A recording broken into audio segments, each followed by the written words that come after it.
کبھی بھی انگلی نہ اٹھائیں، اعتراض نہ کریں۔ اعتراض کرنے والا یقین کریں انگلی اٹھانے والا، جلنے والا، حسد کرنے والا ہمیشہ غمگین رہتا ہے، پریشان رہتا ہے۔ اگر آپ کا کوئی رشتہ دار ترقی کر جائے، مال آ جائے، اچھا کھانے لگ جائے، پینے لگ جائیں، تو اس کے مال پر نظر نہ رکھے، اس کی صحت پر نظر نہ رکھے۔ غریب کی ایک آج لوگ آتے ہیں، بہت سارے لوگ آتے ہیں، غربت دور نہیں ہوتی، غربت دور نہیں ہوتی۔ غربت تو ہم نے خود پکڑی ہوئی ہے، اپنے ہاتھوں سے جپھی ڈالی ہوئی ہے غربت سے۔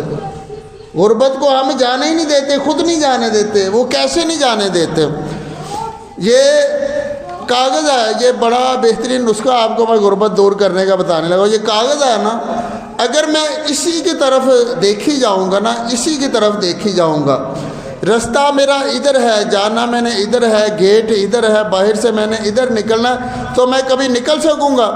سفر طے کر سکوں گا؟ میری تو صبح اسی کاغذ پہ پھنسی ہوئی ہے، اسی کاغذ پہ پھنسی ہوئی ہے۔ میں تو اس کاغذ سے ہی نہیں باہر نکل سکا، تو میں نے غربت سے کیا نکلنا ہے؟ عرض کرنے کا مقصد یہ کہ جو بندہ مالدار ہے نا، آپ کا رشتہ دار ہے، صحت مند ہے، کھاتا ہے، پیتا ہے، آپ نے اگر دن رات اسی کے بارے میں سوچی جانا نا، یار اس کے پاس مال آیا کیسے آیا، اس نے یہ سائیکل تھا تو نئی ٹیوب ڈلوائی کیسے، اس نے یہ موٹر سائیکل کا اشارہ ٹوٹا تھا تو یہ لگوایا کیسے، کل تو یہ دال کے ساتھ روٹی کھا رہا تھا، آج یہ گوبھی پکا لی اس نے۔ یہ ہر وقت جب اسی کا سوچی جانا ہے، اپنی طرف توجہ ہی نہیں کرنی، اپنی طرف غور ہی نہیں کرنا، اپنی ترقی کے لیے کوئی راستہ ڈھونڈنا ہی، تو پھر غربت کیسے دور ہوگی؟ جب سارا وقت ہی ہم نے لوگوں کو دے دینا ہے، رشتہ دار کو دے دینا ہے، کسی دوست کو دے دینا ہے، اسی کے بارے میں سوچی جانا ہے کہ یار اس کے پاس آیا تو آیا کیسے، اپنی غربت کبھی دور نہیں ہوگی، اپنی پریشانی دور نہیں ہوگی۔ لوگوں سے دھیان ہٹا کر اپنی طرف دھیان کر لے، اپنا سارا دھیان اپنی طرف کرے کہ میں نے اپنی صحت کیسے ٹھیک کرنی ہے، اپنی غربت کیسے دور کرنی ہے، اپنی پریشانی کیسے دور کرنی ہے۔ لوگوں کی پریشانیاں انہیں پر رہنے دے، وہ امیر ہے، غریب ہے، ان کے بارے میں سوچے ہی نہ، توجہ ہی نہ کرے۔ یقین کرے یہ پلے باندھ لے، اگلی بار آپ کا دل ہلکا ہوگا جب آئیں گے۔ سوچے نہ، غور نہ کرے، دھیان ہی نہ کرے۔ میں کئی ہفتے گزر جاتے ہیں، گیٹ سے باہر نہیں نکلتے۔ جب نکلتے ہیں تو بیماری لے کر آتے ہیں۔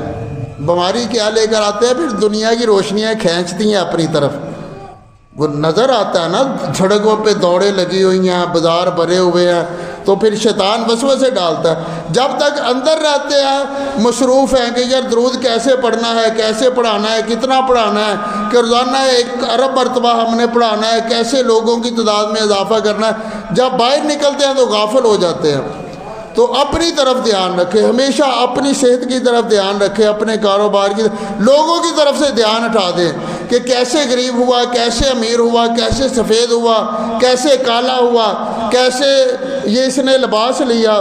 جہاں میں ایک دن ہکا بکا رہ گیا، ادھر مجھے کوئی بتانے لگا، وہ پتہ نہیں کوئی میں نے کوئی لباس کسی نے دے دیا، کوئی آپ جیسے کوئی بندہ ٹھیک ہوا ہوگا تو میں نے پہن لیا۔ وہ غم لے گئے، پریشانی لے گئے، وہ بڑے پریشان ہوئے کہ یار کیسے آیا، کدھر سے لیا، کیسے پہن لیا۔ میں نے کہا کہ عقل کے دشمن کو پتہ نہیں کہ یہ تو ہزاروں روپے کی ادھر ٹوپیاں ہی بانٹ دیتے ہیں ہفتے میں۔ تو یہ لوگ جو ہوتے ہیں ہمیشہ پریشان رہتے ہیں۔ آپ نے یہ عہد کر کے اٹھنا ہے کہ لوگوں کی طرف دھیان نہیں دینا، یہ آپ کی دل کی بیماریوں کا علاج ہے۔ لوگوں کی طرف دھیان نہیں دینا، لوگ امیر ہیں، غریب ہیں، جیسے بھی ہیں۔